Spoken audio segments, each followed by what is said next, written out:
So we are thrilled and honored to have Anila Agha here at the museum today to speak with us. And afterwards, I hope that you will all take some time to go upstairs and see the exhibition, which just opened to the public today. You can purchase your tickets at the information desk, or if you're members, you can get tickets for free. So please join. And I'd also like to take a moment to thank our sponsors, Key Bank, Lathrop, Gross Electric, ProMedica, the Ohio Arts Council, and our own TMA ambassadors. With their generosity and support, that's really what makes this exhibition possible. So if you could just please join me in thanking our sponsors.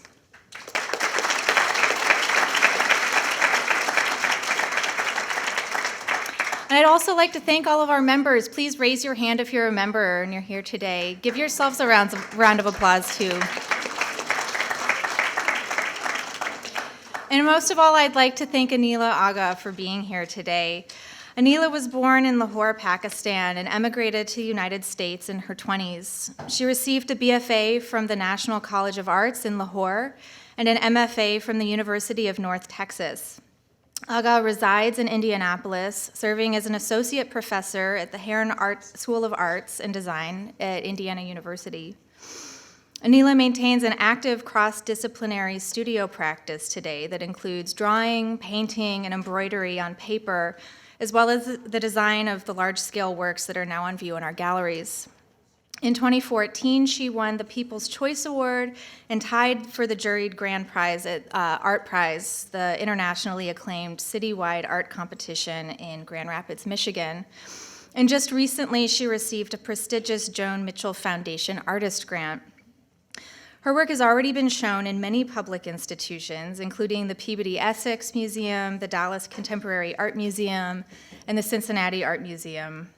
The TMA is showing 3 of her large-scale works together for the first time as a way of showing the breadth of this body of work.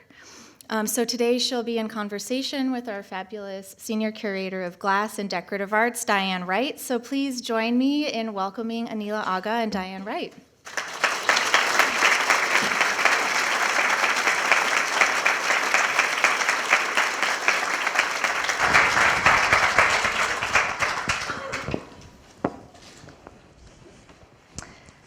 Hello. Wow, thank you so much for joining us today. Especially thanks, Lauren, for the very nice introduction and for being a partner in the curatorial aspect of this exhibition. And I echo her words too, thanking people who have supported this exhibition, our sponsors and our members. I mean, we do this kind of work for you and because of your support. It's really been such a thrill to work on this exhibition, not only because the work is incredible and thought-provoking, but because we've had a chance to get to know Anila during this process. Lauren and I spent some time in her studio in July, which is always a really insightful experience because you really get to see how the artist works and start to understand kind of the perspective from which they're coming. We talked about a number of different directions that we could take this conversation today, and that I think in part is also up to you and what kinds of questions you might have. So we thought we would go through some images and talk a little bit about her practice, or Anila will talk about her practice. We'll think about a little bit and talk about the work that's upstairs in the galleries, and then open it up to you for questions, because I find that sometimes the most thought-provoking pathways of discussion come from you, the audience. So, Anila, your personal journey and the trajectory of your career is really key to your work because it's so imbued in the meaning of the work. And I was wondering if you could just start us off by giving us kind of some insights into how you got started. So first, thank you, Diane. Thank you, Lauren. I'll say my thank yous at the end since we've already started conversing, but I'm really thrilled to be here, and thank you everybody for showing up. It's really quite a pleasure.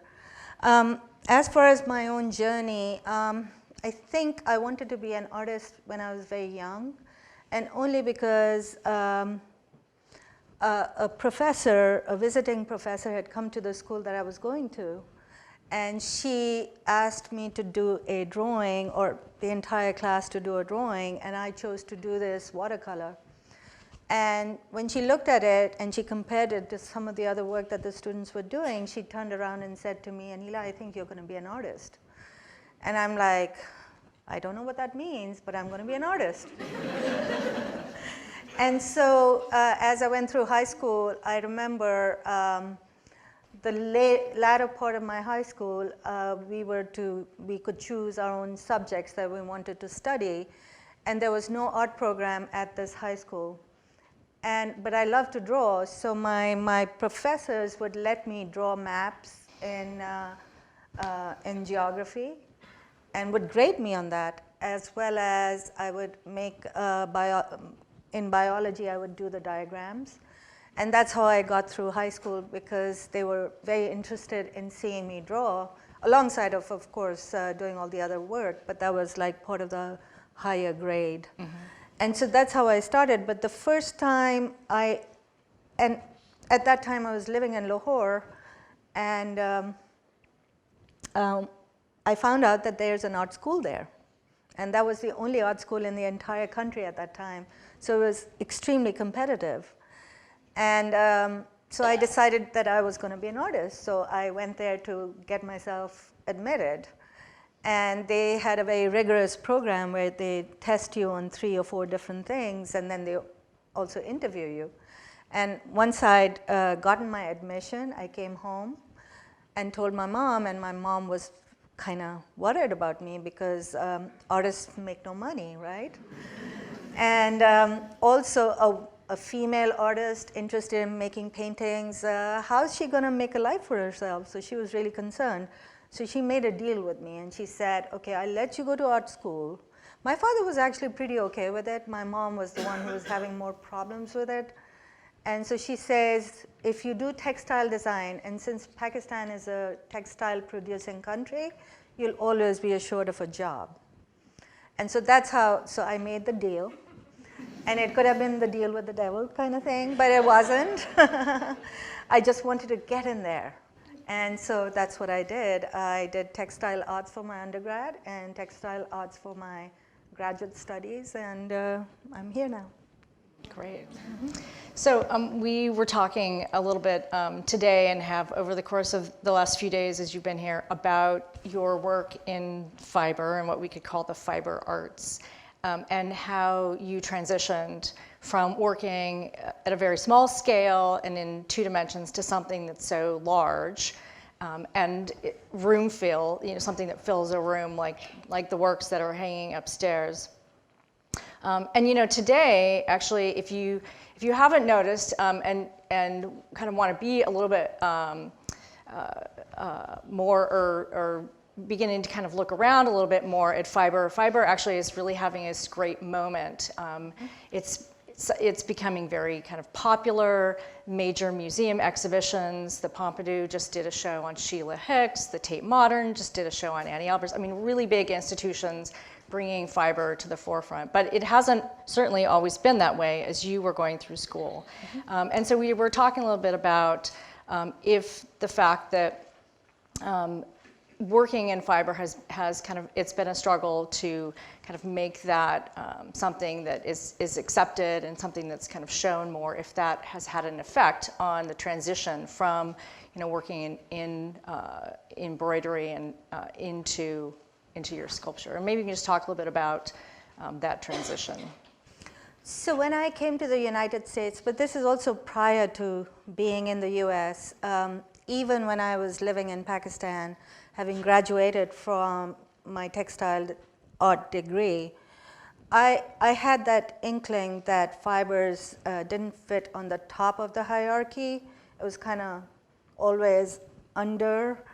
And like if I'd have a conversation with a painter, he would always sort of talk about how I'm making craft versus art. And that was something that was very integral to my school when I moved to the US and I decided to go back to school to do my master's. And so at that time, it started kind of becoming quite apparent that anywhere that I go, there's going to be a hierarchy that I have to deal with. And often the hierarchy is gender-based. And so I was very interested in continuing to make work. And so I remember one of my professors once said to me, you know, Anila, you're going to have a really difficult time. You are a woman of color, you're a foreigner, and you want to make work about women, and you use materials that are womanly. And she was a female, and she wasn't being mean or anything. It was more like a statement of fact. And so it kind of made me think to myself, then I'll have to work twice as hard, right? And so, but yes, that feeling of always being dismissed because I was making work about women was somewhat disappointing and could have been discouraging. I do think that the only reason I continued and persevered was that I remember my son asking me one time, Mom, why are we so poor? You know, why can't I have a pair of Nike shoes? And it's like, well, we are rich in culture and history and art. And that obviously doesn't really help a young boy who wants a pair of Nikes. But that was how I kind of thought to myself, you know, I'm good at one thing. I should make this work for me. And so that's what I did. Great. So we have some images of some of your earlier fiber works on paper, and there's actually a detail here.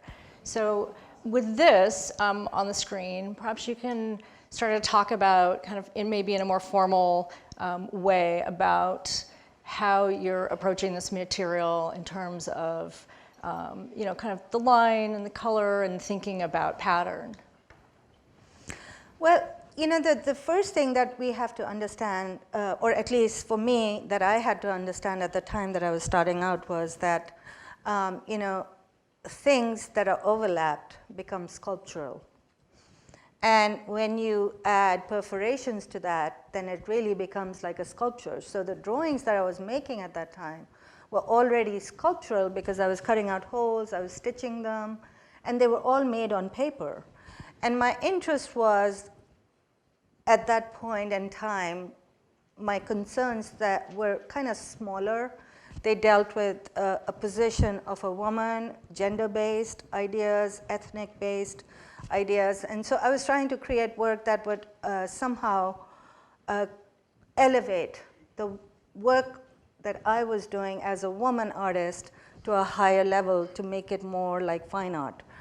And as I was working through these things, I was kind of realizing that I really liked the effect of light coming through these pieces as the holes. But the patterns were fairly simple at that time because I was using more of like the circular kind of, but you know, I mean, like this particular drawing has 80 holes that I hand cut. And then I cut another 80 holes from other things that I'd painted.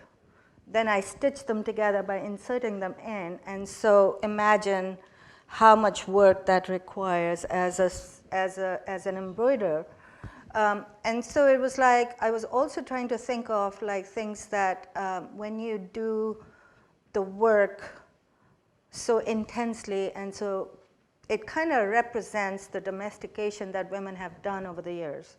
You know, I, as a woman from Pakistan, was expected to do all of these things consistently without complaint. And so it made me think of like how important it is to, you know, kind of create that sculptural feel to it so it blooms outwards. And so that was what I was starting out with at that time. As I continued to work, of course, bigger concerns started becoming part of the overall concept, like immigration and displacement and ideas of race and gender and, you know, cultural fighting and, you know, being at war with so many different things. And so it became bigger as I continued to work. So the idea is growing, but also the size and the scale of the work. And I think that then became sculptural in a larger sense. So it's also like, metaphorically, as the concerns became bigger, not that I'm saying that women's concerns are smaller, but they just, like the suitcase started becoming bigger and bigger and bigger. So you mentioned light, and that's something that certainly, if you haven't been up to the show already, you will see is a key part of the whole exhibition. You couldn't have this work without a light source, a really strong light source. And this work is one that you had been telling Lauren and I about, that plays a role in sort of developing an interest in the light and in the shadow, and this kind of transitional point between something on paper, which is letting light come through it, and something hanging from the ceiling with light radiating out. When I started working on this particular project, there are maybe 10,000 letters I cut, and by hand. But it was, at that point, I'm like trying to think, how am I going to light this piece? Because it's about cultural barriers, crossing boundaries. And I chose to hang it in a circular form. And while I was working on this piece, just prior to that, I had lived in Houston, Texas, where I saw Cornelia Parker's work with the shed that she had blown up, and then she put it back all together, hanging. And she was the first one who I had noticed had used a light source that was singular. And there have been many other people who've done that in the past, as well as are currently doing it. But like, her work really spoke to me in that way, and I thought to myself, I could light this piece that way. So then the shadows fall outwards, and they kind of create a confluence, so the density becomes even more dense. And so it was the first work that I decided to light that way. And then that kind of moment or catalyst kind of helped inform the latter work, because this was so important in that stage in my career.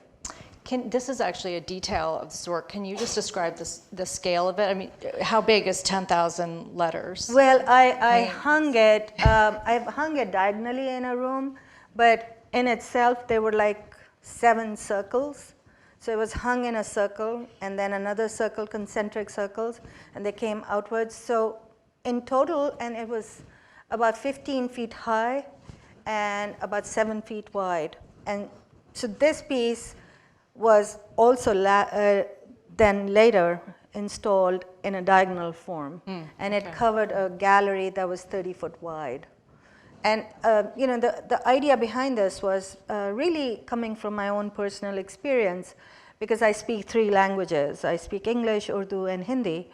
And I can also understand Farsi and some Arabic. And so I'm like thinking of what it means to be a person who is not from this country, and how that affects us.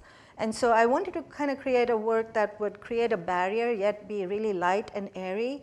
So people would assume that you can move through cultures quite easily, but really it's quite difficult, because it's the language that makes it impossible to connect. So if you have the language skills and you start making inroads into that, there's often a way that you can connect to the locals. And so it was about that. And the 3 languages I used in this installation were Hindi, Urdu, and English. That's a really lovely metaphor. I like that. And actually, that's kind of a nice transition, and moving past a couple of these to just show some of your work on paper, and also stitching and interest in pattern. But moving to the work that's in the gallery.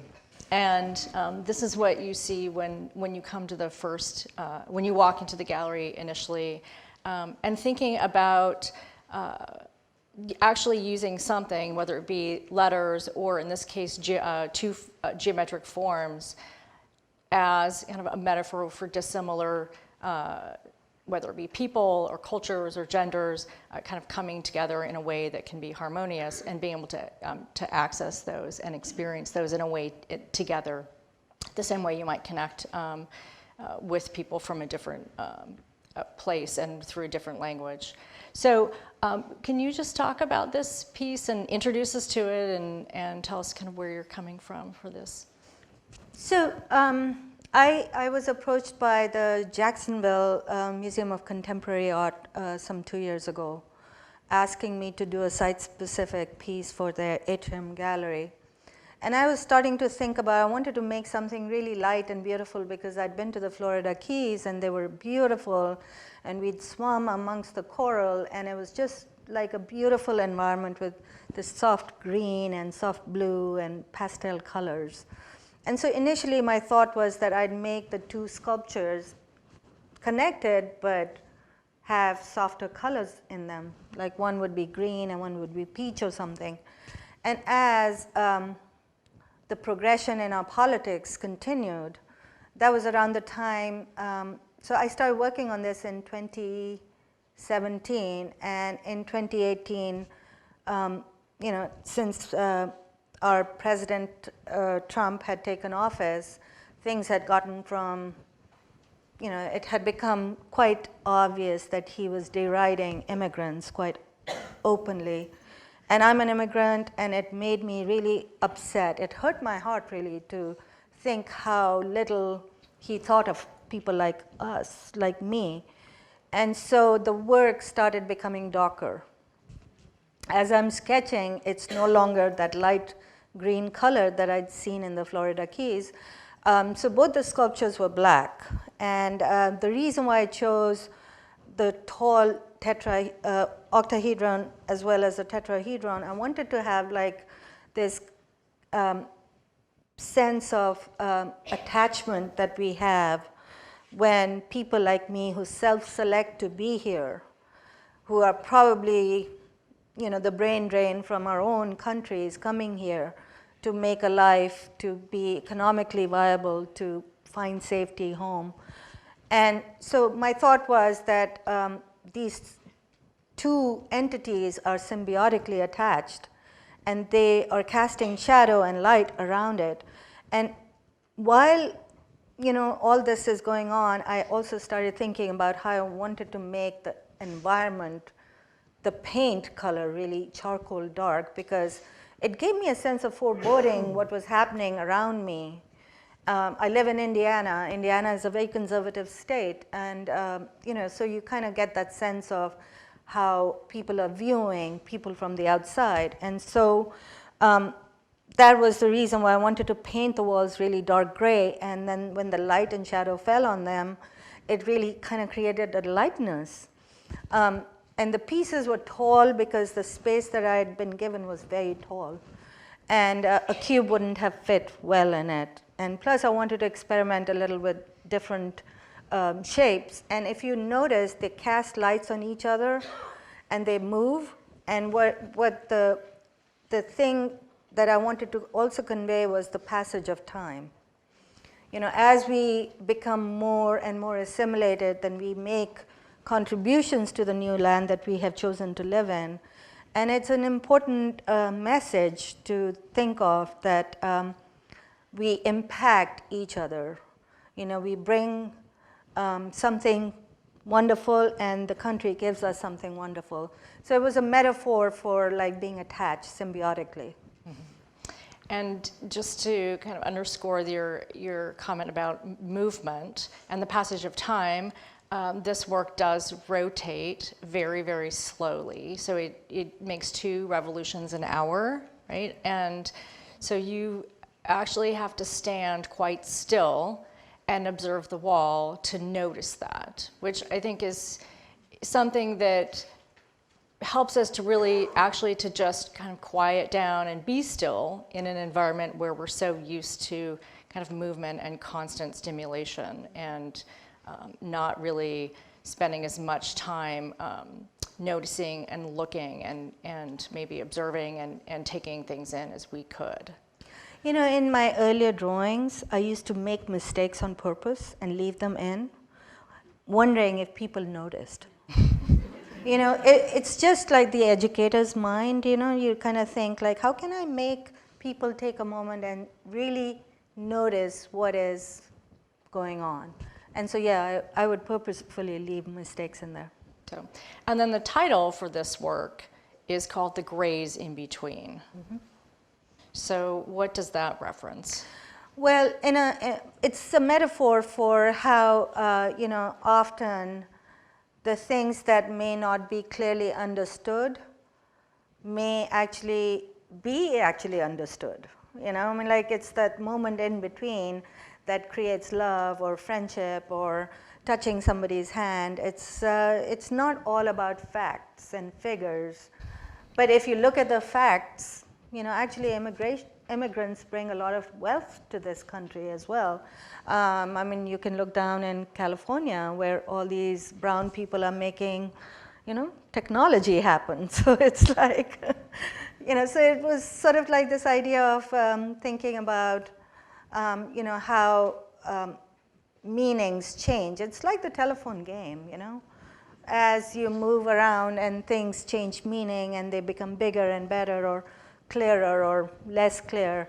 But it's a choice that we make as people, whether to be kind and empathetic or to be, you know, crude and say, hey, we don't want you here, kind of thing. Go back to your country, fix it, you know, that kind of stuff. Yeah, I think it's really beautifully articulated in this work. Thank you. So now in 2014, you won this terrific prize up in Grand Rapids. Maybe there are some people here that saw that work. And this is the design that you won with. It's called Intersections. And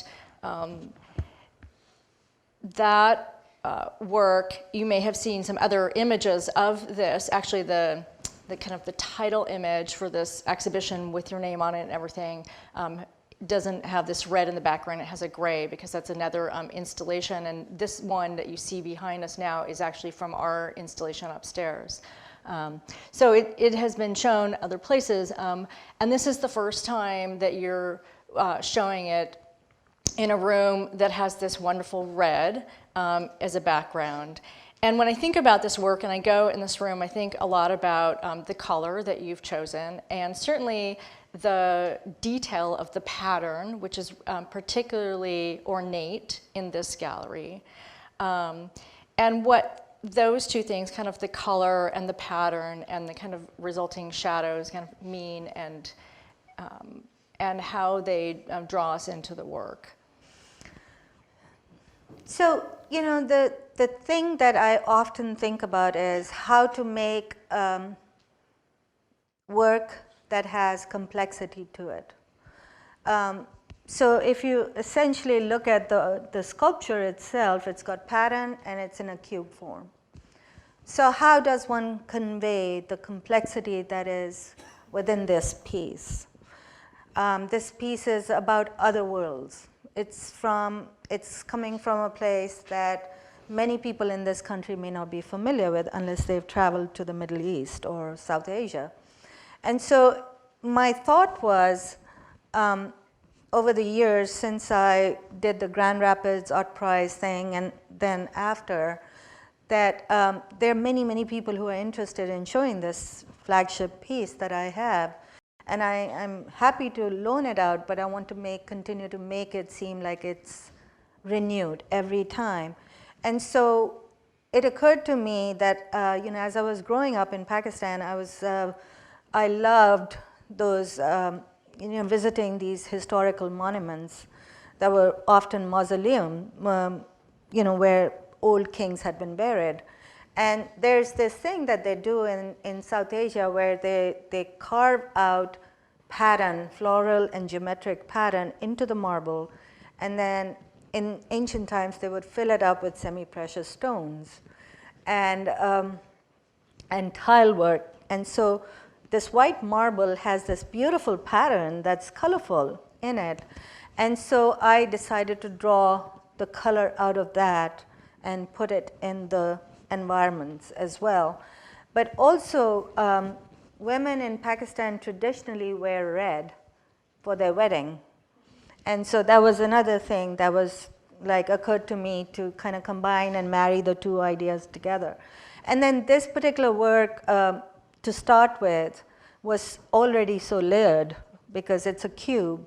It references the Kaaba in Saudi Arabia. It also talks about the Islamic religion. And in a way, I was critiquing it from a woman's perspective, but I was also critiquing other religions as well, thinking about how there are so many ways that women have been excluded over the years. Like, maybe now in recent times, women have been allowed to become priests. But for the longest time, they weren't allowed to be priests. And so that was something in my mind as well. Even now in this country, women get paid less than men. And so it was a kind of a critique based on that idea of like how women are somehow less than men. And so I wanted this piece to levitate, even though it's really heavy. So it looks like it's effortless, but there's a lot of effort involved. Because it's made out of steel, it's really heavy, but it looks very fragile. And so all of those things, the contrast, the contradictions, is what I wanted this piece to have. And then the red just makes it feel like it's a womb. So it encloses in, whereas in the first room, you kind of feel like it's opening up. And so I wanted that contradiction between the two. Mm-hmm. I wish it was levitating. I assure you it's very secure and yes. safely installed. Although you don't need to get underneath it. Yes. Didn't want to give you any ideas. When I look at this, the pattern in this one in particular there are many layers of pattern as it has these concentric patterns that come out. And I love the multiple patterns that are laid on top of each other essentially. And then also the geometric pattern, kind of the star, the radiating star geometry that to me is so familiar as I've been in many mosques around the world and seen the beautiful tile work and the cut stone, as you indicated, but also the patterns that you see on ceramics and on metals as well. It becomes a very familiar looking pattern, right? This aesthetic that has been used throughout the in many parts of the Islamic world to decorate. And that reference that then for me and for you, as you've said, kind of has this, is evoking this space, in particular, the space of a mosque. And I really also appreciate your idea going down this kind of path of feeling or of talking about and thinking about the inclusion versus the exclusion in a particular space in society, because I think this is something that's universal, right? We all can relate to some time in our life or some kind of way in which we have either felt included or excluded. So a lot of really kind of powerful and moving ideas, certainly in this work. And the space really does envelop you and kind of pull you in, as you said, in a way that you have this womb-like feeling. But I think I want to add something to it. It's also the fact that I drew this pattern from the Alhambra, which was, in my imagination and also historically, was like a place where many faith-based people came together. Mm-hmm. And people lived in harmony. And so in my imagination, I think, I was also thinking about how we could find that moment again in time, in this contemporary time, where instead of trying to build walls, we are trying to understand each other. Mm-hmm. And that's been most of my life's work in this country since I've moved here. I'm almost 20 years old in this country now, so. Congratulations, yeah. So. Okay, well let's move to the last one, which is called "This Is Not a Refuge," with an exclamation point and a number 2 after it. So there's a lot to kind of understand there, and I'll let you talk about it. Well, Dan Cameron from New York asked me to participate in the Biennale that Kansas City was putting up for 2018, last year. And I had the opportunity to put a cube in one of the interior spaces or whatever, and I kind of wanted to sort of reflect on this idea of what's happening on our southern borders, but also connected to what's happening in Europe as the global south refugees are moving up to the global north, trying to find refuge.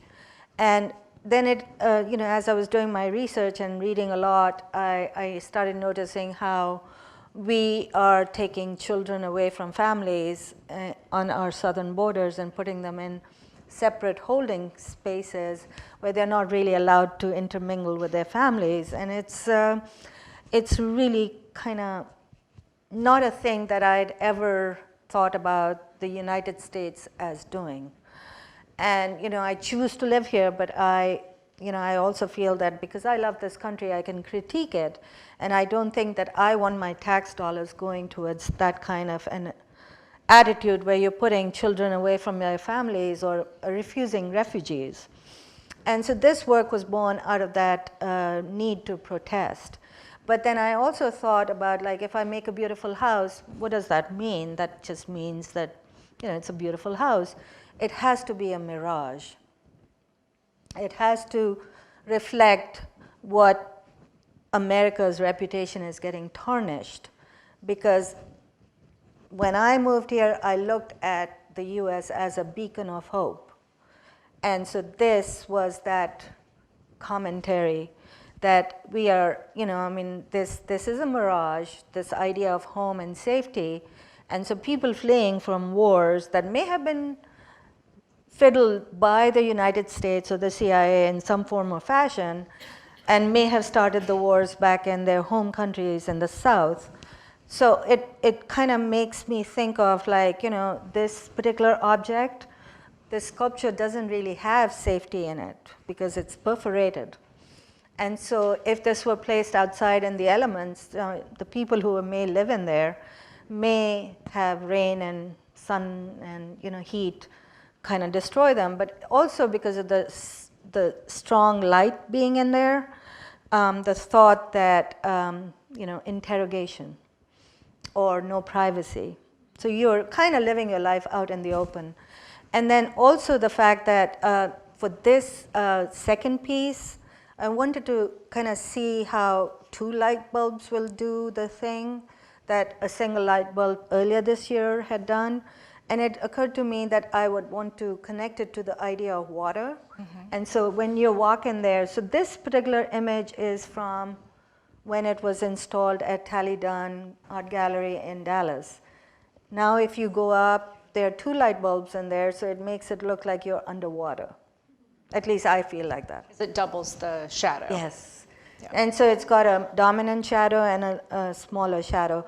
And I think that idea of kind of constantly keeping it new as well is often in my mind, adding complexity. And then in this piece, unlike the one that I built for the Kansas City, the piece that you have here doesn't have a door. And so that was another conscious thought at that time when I was designing it, that I wanted to take away the agency of people, kind of make it apparent that as we are moving towards this, our agency is getting reduced consistently as voters, as people who can make a difference, because it seems like our voices are not being heard.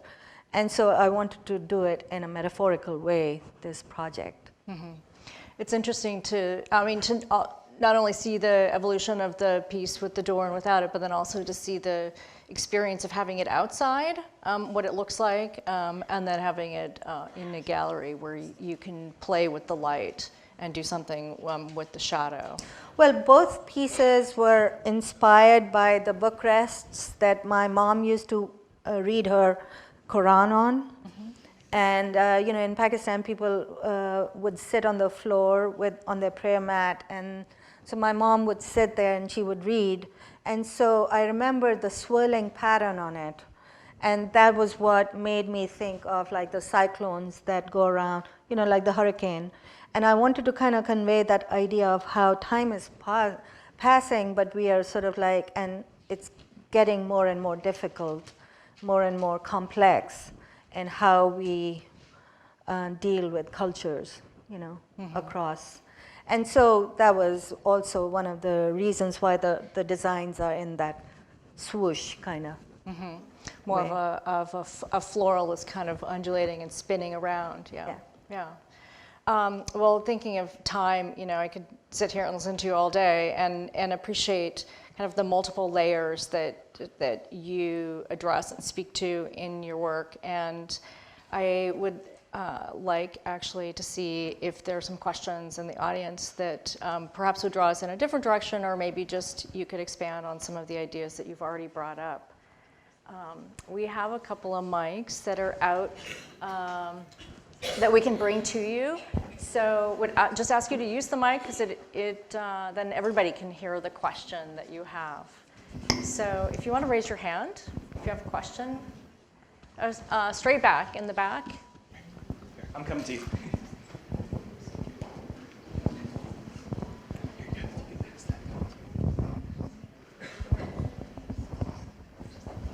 And you could stand up if you want. Okay. So I may be projecting here, so forgive me if I've made a mistake, but I see a big shift in the practice from the early pieces where you're working on paper and they're very intricate, you're cutting thousands of pieces to make one tableau, and then these immersive environments, which I'm guessing would be some more substantial material, perhaps laser cut steel. So you're taking, the very micro and elevating it into the macro. So I'm interested in that shift there, but also taking away your hand. Do you create these larger pieces yourself, as you did with the paper, or do you outsource that labor? And how does that make you feel? I don't know if you are cutting the steel, but how does it make you feel to be removed from part of that process where you were very much a part of every single stitch with the previous pieces? So initially it was a little difficult to kind of give it over to other people to do. And you're right, there has been a shift as my interest in immersive ideas have become more and more interesting to me, but I still continue to make drawings as well. I kind of, it's a circuitous way of thinking for me. Sometimes I'll make a drawing and that'll lead to an installation, and vice versa. But it's definitely true that I'm using industrial laser machines or water jets to get the work cut because it's steel. And if I were to make this piece, it would take me 10 years to cut it out, I would imagine. So yes, there is a shift. I think as somebody's practice grows bigger and bigger, it does become impossible to continue to do everything by hand. I did hear about Trenton Doyle Hancock recently, how he's an artist from Texas who disappears for 3 years, makes new work, and then comes out again and does his thing. So maybe I need to start thinking about that, maybe. Your students would miss you, I'm sure. They would notice you were gone. Yeah. It's a gentleman in the blue shirt right there. Thank you. I was wondering if in your drawings you said that you had imperfections. Mm-hmm. Do you also have imperfections in the steel cutouts? Actually not, unless the industrial laser machine made a mistake. And then I work with my engineer, Steve Pritchell, who is also my husband, and so I hold the whip. I'm kidding. He is a perfectionist, and so he does the work beautifully. He makes it, yes. Yeah, there's somebody right in the middle.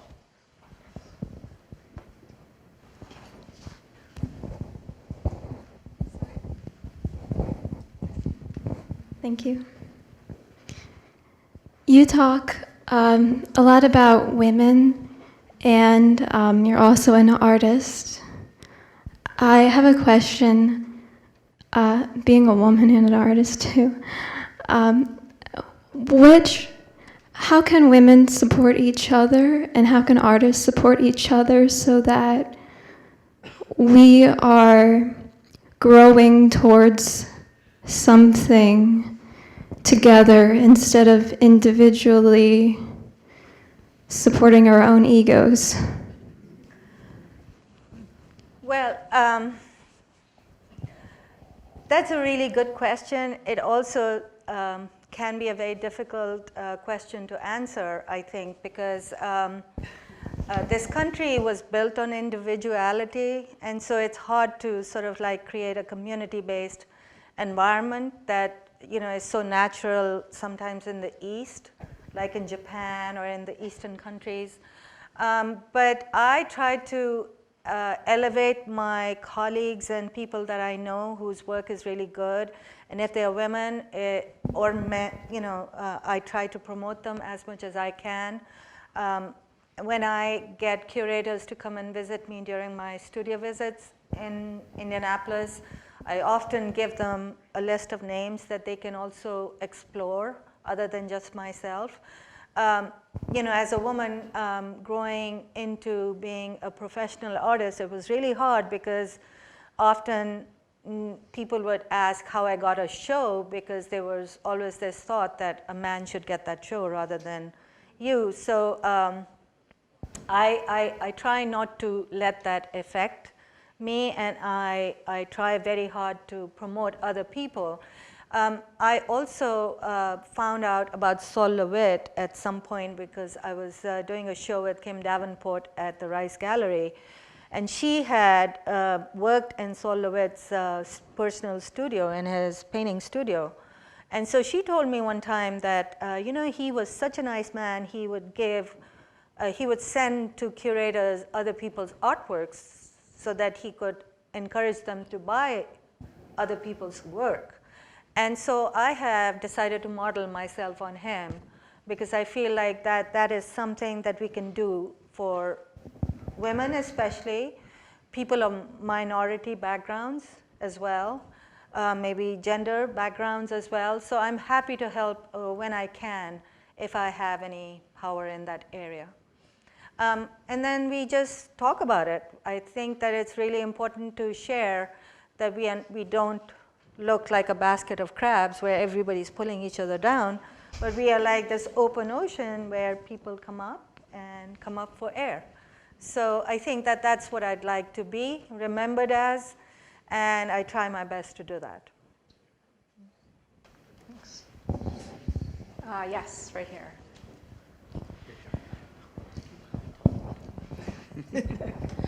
How did you initially do the technical part of this? Did you sit there with the shoebox and cut designs in and see how it reflects out, or did you hand this over to your engineer and say, "This is what I want to happen, and I know you can do it"? I moved to after graduate school. I moved to Houston for a number of years, where I adjuncted as a adjunct professor. But I also had a studio and an artist residency that was for 6 months.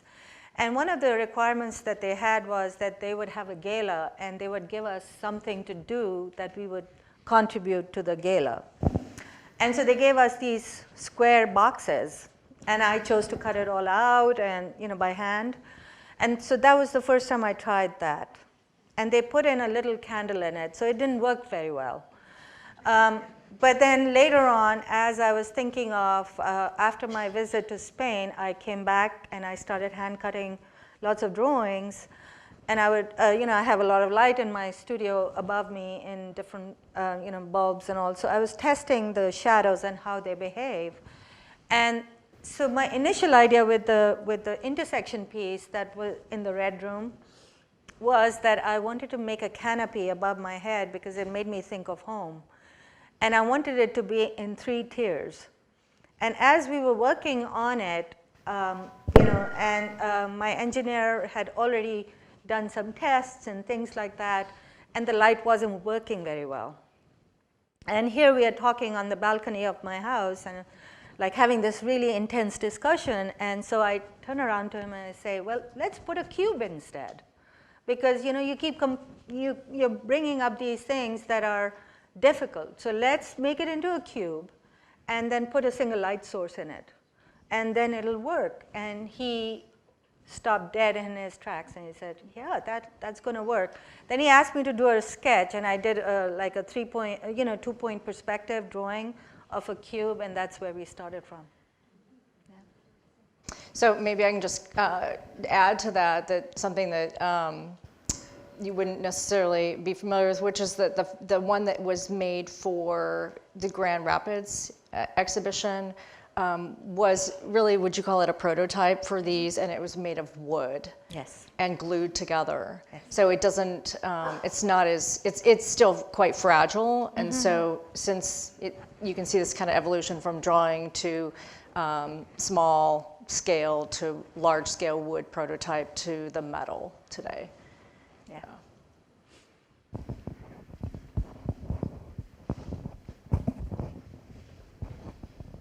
Okay, so each of your art pieces have very specific meaning behind it, as you've explained, and we've all listened, but how do you have someone who hasn't been to a talk or hasn't met you walk into a room and understand those messages, because they're quite subtle sometimes? That is true. I think that sometimes you go into a museum and they have didactic information in front of you, and very early in my career, I decided that I didn't want to do that. Because everybody has to experience the environment themselves. And as a layperson, you go into a museum and you look at something, then one has to make their own decisions about whether you like this or not. And in this day and age, I don't think it's appropriate anymore for me or a lot of my students to say I didn't know, because you can find everything out on your handheld computer. And so when people say, oh, I didn't know this or I didn't know that, I kind of look at them and think, do you live in the now? So there's that. But then also, I have really always appreciated subtlety, and I don't like being spoon-fed myself. And so I don't want to spoon feed my viewers.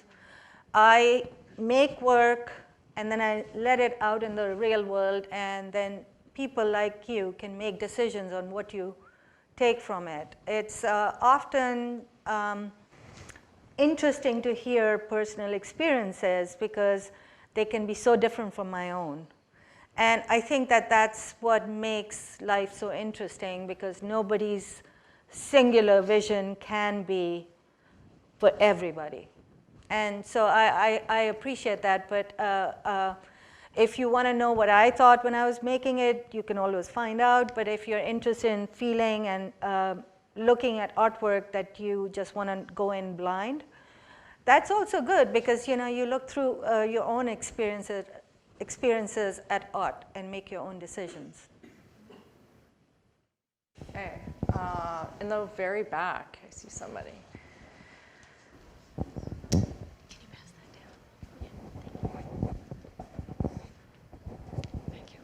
Thank you. I just want to say thanks for coming, Anila. Thank you.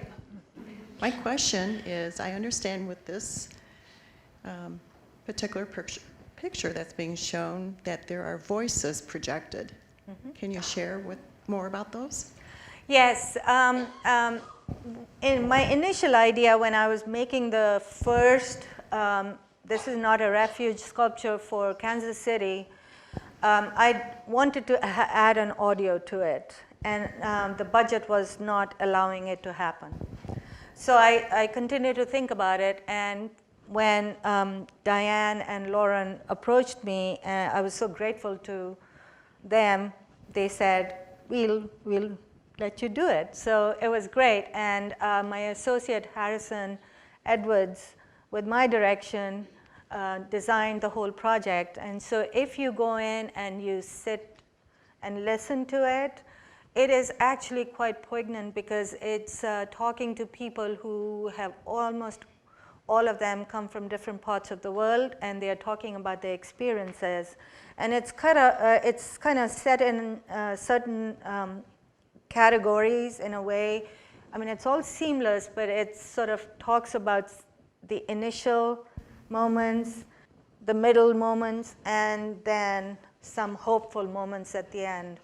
And it's also connected to, I think, your website and mine, where you can listen to it on headphones if you wish. It's about 50 minutes long, but it's really quite beautiful, and it's made me cry a few times. Sometimes listening to what other people's perspective can really make you realize how we should be better. So thank you for pointing that out.